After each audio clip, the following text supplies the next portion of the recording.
Итак, Валерий Николаевич, вы у нас с начала марта проводите СИПАП-терапию по поводу синдрома обструктивного апноэ сна.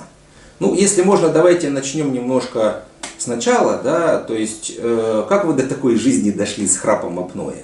Когда начали храпеть? Вот это 18 лет, я не знаю, в армии недавно ребят подсмеивались, портянки закрывали, смеялись. Не серьезно, ну а что поделаешь, храпел, вот все время, всю жизнь храпел, как говорится. То есть, получается, больше 40 лет храпите? Ну да, я вот с 18 лет, как вот я себя помню, я уже еще в армии не было, а уже дома мать говорила, храпишь. А когда вам сказали, что не просто храп окружающий, а что у вас и вообще остановки дыхания во сне бывают? Ой, блин, это вот после первого инфаркта, когда я лежал в Красногорском реабилитационном центре, сосед там лежал, он врачу сказал, говорит, я, говорит, ночью просыпался, вот парень не дышал, говорит, он, говорит, думал, помер. Я, говорит, его растолкал, он, говорит, проснулся, говорит, что ты меня будешь. А это когда было?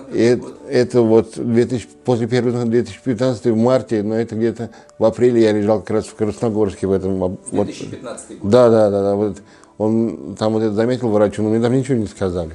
А после первого инсульта какие нарушения были? Ну, они у меня и сейчас вот правая нога и правая рука, речь меня не трогала. Вот правую сторону у меня отняло, и вот до сих пор нога еще никак. Ну, рука уже более-менее нормальная, а нога еще до сих пор вот хромаю, хожу. Это был 2015? Да. А вот до инсульта вы как-то давление регулярно мерили? Да нет, когда вот только медкомиссию, я же сварщиком работал, у нас каждый год медкомиссию проверяли, ходили. Вот на медкомиссию пойдем, а у меня там всегда повышенный где-то 160, 170 у меня всегда. Они говорят, меня спрашивают, что такое, я говорю, курил ты только что, говорю, бежал к вам. Она, ну ладно, говорит, нормально, и все. А какое-то лечение регулярно принимали против давления? Нет, только после инсульта. Ну, то есть, в общем, регулярно ничего? Ничего не понял. Я их смесь попил, потом бросил их пить. И вот в 2015-м вы перенесли инсульт. Да. Ну, потом уже, я так понимаю, наверное, какое-то лечение проводили. Да, и я гору таблеток пил. 5 таблеток утром и 6 вечером. Целую кучу, короче, пил таблетки, я их название сейчас не... А давление, оно после первого инсульта нормализовалось и на фоне таблеток? Нормализовалось, но как скакало оно у меня тоже. Вот было 140, 130, вот так вот, как не было нормального давления такого все время. И вот инсульт у меня этот, он ночью почему-то, не днем у меня не было никакого даже предчувствия, а ночью, вот когда спал, у меня инсульт этот первый случился. Прямо ночью, да? Ночью, да. Ну, у меня во сколько? В 5 утра я проснулся, вот что-то мне какая-то плохо. Вот. И встал сразу и захромал. Ну, думаю, перележал, наверное, ногу или... Думаю, ничего. А потом уже до туалета дошел, а из туалета уже не могу идти. Понимаете, уже упал. Меня вызвали скорую и отвезли в первый инсульт. А второй инсульт когда случился? Тоже ночью, но это в 2 часа ночи меня, вот ночью. Жена проснулась, что-то я плохо спал. Растолкала меня, я вскакиваю, и тоже опять не могу идти. Упал, и жена в скорую позвонила. Это врач приехал, молодой, грамотный парень попался, он мне сразу укол сделал, и какие-то таблетки еще дал, укол сделал, и меня на носилках сразу в больницу. И в больницу, да? Да, сразу. А второй инсульт что нарушилось? Вот левая сторона рука, ногу руку у меня отняло левую, речь и язык у меня отнялся вообще. Разговаривать, наверное, с неделю где-то, с полторы я вообще не мог разговаривать. Мычал. А вот уже когда поступили второй раз в больницу в 2017-м, я так понимаю, там-то уже заподозрили, что у вас апноэ сна? Ну, мне врач ничего не говорила, она при выписке жене сказала вот про то, что вот это, храплю я при ходьбе, когда его встречаю, мол, вот супруге моей сказал, вот обратиться, куда обратиться. Вот мне, а куда обратиться? Ну, сказал, вот в Барвиху, дала вот номер телефона вот в вашей больнице. Вот, и мы вот после, когда выписали меня, после этой выписки сразу вот обратились к вам.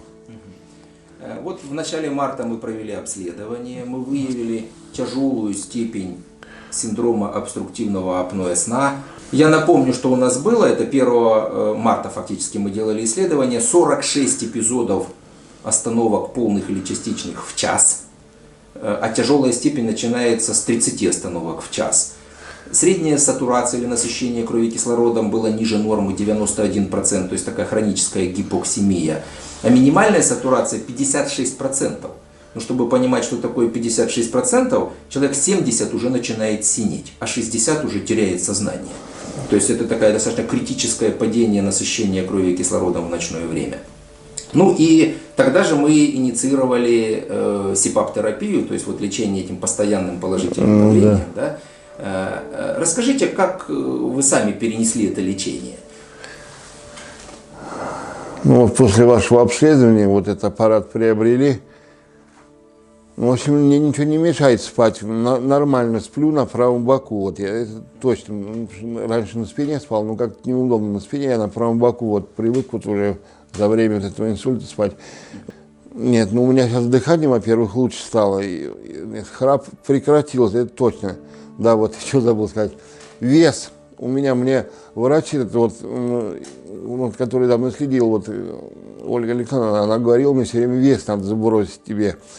Я еще говорю, а что, не есть, что ли, мне вес? Вроде как я говорю, я и так вроде не ем ничего жирного-то. И вот, и вес у меня, вот я все время говорил 90, а взвесился, мне дочь взяла весы, 107 во мне, оказывается, был вес, я вообще фонарел даже.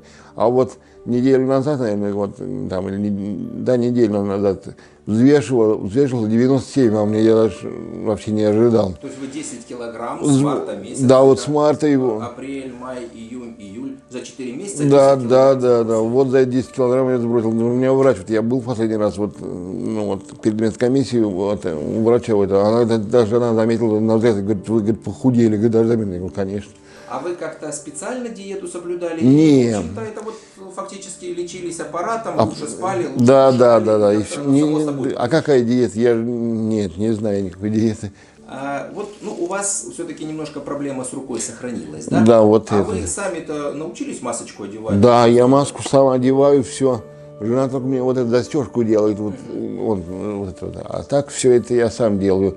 Ну, то есть справляетесь? Да, нормально, да. А как сейчас себя давление ведет? А вот сейчас давление, я даже вот удивился. Утром иногда встаю, даже бывает 108, 107, вот такое 106, бывает давление на 63, на 70, ну сейчас... Даже меньше, чем надо. Вот именно. Я даже удивляюсь, говорю, ничего себе. А вот хожу, гуляю. Раньше обычно после ходьбы у меня давление сразу 140, 150 было вот после первого инсульта. А сейчас хожу, гуляю, приходим, у меня 122 самый большой, иногда 118 бывает. Вообще, говорю, давление вообще, в общем, нормализуется, вообще даже отличный даже. А таблетки, кстати, вот сейчас, я вообще, этот вот врач мне минимальную прописал, мне вообще мало таблеток. 2 утром, 3 вечером и все. То есть гораздо меньше таблеток? Он меньше, давление стало, вообще нормализовываться стало. Что бы вы сказали людям, которые сомневаются в том, что этот аппарат может помочь? Вы же знаете как? Вот это аппарат, вот с ним надо спать, это же невозможно. Это очень даже возможно, я вам честно скажу. Особенно полным людям это вообще шикарно будет. Даже... То есть в целом лечение еще какой, вообще отлично, конечно. Ну что ж, спасибо большое. Надеюсь, что еще через полгодика вы к нам придете еще похудел. Это ясно, да.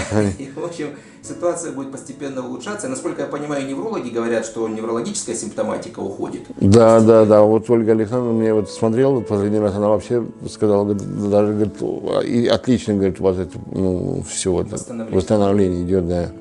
У вас это действительно нормальная клиника и действительно лечит. Это вот действительно я на себе испытал это.